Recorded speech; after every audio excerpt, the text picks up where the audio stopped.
ఆకలి కేకల్లో చనిపోతుంది. నిరక్షరాస్యత వల్ల ప్రపంచంతో పోటీ పడలేకపోతున్నాం. అందుకే ఎడ్యుకేషన్ అండ్ ఇరిగేషన్ నా పాలసీ అని పండిత్ జవహర్లాల్ నెహ్రూ గారు చెప్పారు. అందుకే ఈనాడు ఈ దేశంలో ఉన్న గొప్ప గొప్ప యూనివర్సిటీలన్నీ మొట్టమొదటి ప్రధానమంత్రి గారు మొదలుపెట్టినది కాంగ్రెస్ పార్టీ కట్టిన కాకతీయ యూనివర్సిటీ. ఇవాళ వరంగల్లో దేశానికి ఎంతో మంది మేధావులను అందించిన యూనివర్సిటీ అది కాంగ్రెస్ పార్టీ మొదలుపెట్టింది. ఇవాళ ప్రాజెక్టులు పండిత్ జవహర్లాల్ నెహ్రూ గారు మొదలుపెట్టిన ప్రాజెక్టులు ఈ దేశంలో ఆ పక్కన బ్రాత్రానంగల్ కావచ్చు, ఈ పక్కన నాగార్జున సాగర్ కావచ్చు, అటు పక్కన శ్రీశైలం కావచ్చు, ఇవాళ కరీంనగర్ వరంగల్ జిల్లాలకు నీళ్లు ఇస్తున్న SRSPని కూడా పండిత్ జవహర్లాల్ నెహ్రూ గారు మొదలుపెట్టిందే. ఆ నీళ్లే ఈనాడు పంటలు పండిస్తున్నాయి, మన కడుపు నింపుతుంది. ఇవాళ ఇంకొక అడుగు ముందుకేసినాం, కమ్యూనికేషన్ వ్యవస్థ డెవలప్ అయింది. అందుకే education, irrigation and communication, communication in roads, communication in ports, communication in airports, communication in technology, వీటన్నిటిని కూడా తీసుకొని తెలంగాణ రైజింగ్ గ్లోబల్ సమ్మిట్ ని ఈ నెల 8, 9 తారీఖు నాడు ప్రపంచ స్థాయిలో ఈ రోజు కార్యక్రమాలను తీసుకున్నాం. దాంట్లో భాగంగానే మిత్రులారా ఇవాళ వరంగల్కి ఎయిర్పోర్ట్ తీసుకొస్తున్నాం. ఒక్క రోజైనా కేసీఆర్ ఆలోచన చేసిండా? ఆనాడు సోనియా గాంధీ గారు, రాహుల్ గాంధీ గారు, మన్మోహన్ సింగ్ గారు నిర్మించిన ఔటర్ రింగ్ రోడ్ అంతర్జాతీయ ఎయిర్పోర్ట్ తెలంగాణకు పెద్ద దిక్కు అయింది తప్ప తెలంగాణ రాష్ట్రంలో ఒక్క ఎయిర్పోర్టు లేదు. దా పక్కలో ఉన్న ఆంధ్రప్రదేశ్లో 6-7 ఎయిర్పోర్ట్లు ఉన్నాయి, మహారాష్ట్రలో 10-12 ఉన్నాయి, కర్ణాటకలో 7-8 ఉన్నాయి. కానీ తెలంగాణ రాష్ట్రంలో 10 ఏళ్ళకు మరి ఎందుకు దేవుడు బుద్ధి కలిగించలేదో, జ్ఞానోదయం ఇవ్వలేదో, విదేశాలలో చదువుకున్నాం, సాంకేతిక నిపుణులం అని పెద్ద పెద్ద పొడుగు ఉపన్యాసాలు ఇస్తారు. కనీసం తెలంగాణకు 2వ ఎయిర్పోర్టు తేవాలని ఆలోచన అయినా చేసిండ్రా? తెలంగాణకు లేని పోర్టుకు కనీసం రోడ్డు అయినా వేద్దామని ఆలోచన చేసిండ్రా?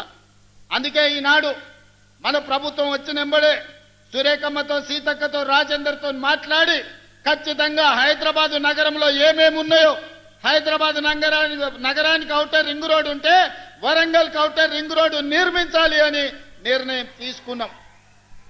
హైదరాబాద్ లో అండర్ గ్రౌండ్ డ్రైనేజ్ ఉంటే వరంగల్ పట్టణానికి అండర్ గ్రౌండ్ డ్రైనేజ్ తీసుకురావాలని నిర్ణయం తీసుకున్నాం. హైదరాబాద్ లో ఎయిర్పోర్ట్ ఉంటే వరంగల్లో ఎయిర్పోర్ట్ ఉండాలి అని రైతులను ఒప్పించి మెప్పించి భూసేకరణ చేసి డిసెంబర్ ఆఖరి వరకు భూసేకరణ పూర్తి చేసి మార్చి 31 తారీఖు లోపల వరంగల్లో ఎయిర్పోర్ట్ పనులను ప్రారంభించుకుంటాం, అండర్ గ్రౌండ్ డ్రైనేజ్ పనులను ప్రారంభించుకుంటాం, వరంగల్కు ఔటర్ రింగ్ రోడ్డు నిర్మాణ పనులను చేపడతామని నేను ఈ వేదిక మీద నుంచి చెప్తున్నా. హైదరాబాదు నగరంలో ఏమేమి అభివృద్ధి ఉందో వరంగల్ పట్టణానికి కూడా ఇవాళ అభివృద్ధి కార్యక్రమాలను అన్నిటిని కూడా మన ప్రభుత్వం తీసుకుంటుంది. ఇవన్నీ ఈనాడు మా అక్కలు ఇందిరమ్మ ఇండ్లు అక్కలకే ఇచ్చినాం. 27,000 కోట్ల రూపాయల వడ్డీ రుణమా వడ్డీ 0 వడ్డీ మా అక్కల చేతికే ఇచ్చినాం. ఆర్టీసీ బస్సులో ఉచిత ప్రయాణమే కాదు, ఆర్టీసీ బస్సులకు మా అక్కల్ని యజమానులను చేసినాం. సౌర విద్యుత్ ఉత్పత్తిలో అదాని అంబానీలతో పోటీ పడేటట్టు ఇవాళ మా అక్కలకు సౌర విద్యుత్ ఉత్పత్తి చేసే వ్యాపారాన్ని ఇచ్చినాం. పెట్రోల్ బంకులు రిలయన్స్ వాళ్ళే కాదు, మా ఆడబిడ్డలు కూడా మహిళా సంఘాలు ఇవాళ పెట్రోల్ బంకులు పెట్టి నడుపుకునే పరిస్థితి మా అక్కలకు కల్పించినాం. హైటెక్ సిటీ పక్కన ఇన్ఫోసిస్, మైక్రోసాఫ్ట్, హైటెక్ సిటీ లాంటి సంస్థలు ఉంటే 3.5 ఎకరాలల్లో 150 షాపులల్లో రాష్ట్రం నలుమూలల ఆడబిడ్డలు చేసే ఉత్పత్తులను అమ్మడానికి పెద్ద నైట్ బజార్ను, ఇందిరా మహిళా శక్తి నైట్ బజార్ను, శిల్పారామం ఆనుకొని 100 కోట్ల రూపాయల భూమిని ఇవాళ మా అక్కలకు ఇచ్చినాం. మా అక్కలు తయారు చేస్తున్న ఉత్పత్తులు రేపటి నుంచి మా మీడియా మిత్రులు అమెజాన్లో ఆన్లైన్లో చూసి కొనుక్కోవచ్చు. తొందరలోనే ఆన్లైన్లో కూడా మా అక్కలు అమ్మే వస్తువులు ప్రపంచానికి అంతా పరిచయం చేస్తున్నాం. ఇవాళ ఈ రాష్ట్రంలో 1 కోటి మంది మహిళల్ని కోటీశ్వరులను చెయ్యాలి. ఆడబిడ్డలు కోటీశ్వరులు అయితే ఆ కుటుంబం బాగుపడుతుంది, ఆ పిల్లలు చదువుకుంటారు, ఆ ఇంటి మర్యాద పెరుగుతుంది, ఆ కుటుంబంలో అన్ని పరిస్థితులు బాగుంటాయని మేము విశ్వసిస్తున్నాం. దాంట్లో భాగంగానే కోటి మంది మహిళల్ని కోటీశ్వర్లు చేసే కార్యక్రమం తీసుకొని ఈ పథకాలన్నీ కూడా తీసుకొచ్చినాం. ఇవాళ ఇదే కాదు, తెలంగాణ ఆడబిడ్డలకు పుట్టింటి వాళ్ళు పెట్టే చీర సారె. సారె అనేది ఒక పండుగ ఆడబిడ్డలకు. ఎంత కష్టమున్నా ఎంత పేదవాళ్ళు ఉన్నా ప్రతి సంవత్సరం ఒక్కసారన్నా పుట్టింటోళ్ళు ఆడబిడ్డకు చీర పెడతారు సారె రూపంలో. ఒకవేళ మరీ పేదరికం ఉంటే 3-4 ఏళ్ళల్లో తప్పకుండా పెడతారు, అది ఒక సాంప్రదాయం. ఇవాళ అందుకే తెలంగాణలో ఉండే ఆడబిడ్డలకు తల్లిదండ్రులు సొంత సోదరుడు ఏ విధంగా పండుగ పూట చీర పెడితే సారే అవుతుందో మీ సోదరుడు రేవంత్ అన్న ప్రతి సంవత్సరం ఆడబిడ్డలకు చీర పెట్టాలి, ఆ చీర సారె పండుగ మీరు చేసుకోవాలని సీతక్కకు ఆదేశాలు ఇచ్చి ఈనాడు తెలంగాణ రాష్ట్రంలో గ్రామీణ ప్రాంతాలలో ఉన్న 65 లక్షల ఆడబిడ్డలకు ఇవాళ మన చీరల పంపిణీ కార్యక్రమం మొదలు పెట్టినాం. ఎన్నికల కోడ్ వల్ల కొద్దిమంది ఆడబిడ్డలకు రాలేదు అని నా దృష్టికి వచ్చింది.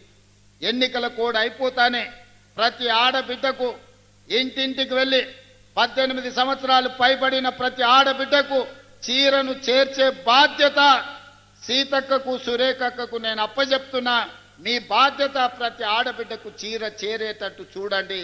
ఎంత ఖర్చైనా ప్రభుత్వం వెనక ఆర్డర్.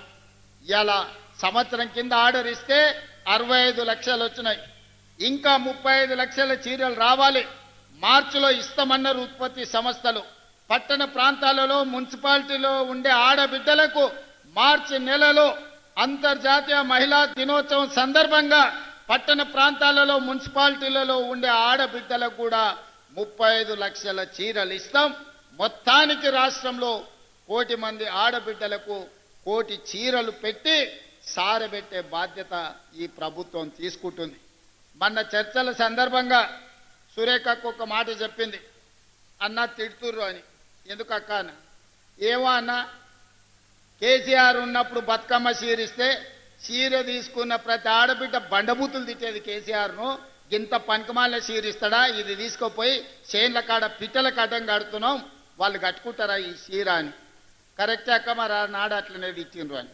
మరి ఇప్పుడు మనల్ని ఎందుకు తిడుతురు అక్క అంటే, అక్కడక్కడ చీరలు రానోళ్ళు తిడుతురు. రేవంత్ ఏమైనా నష్టం వచ్చినాదయ్యా, ఇంతమందికి ఇచ్చారు, మా నలుగురికి ఇస్తే ఊరంతా అయిపోతుండే కదా, మా నలుగురికి రాలేదని తిడుతున్నారు అన్న అని.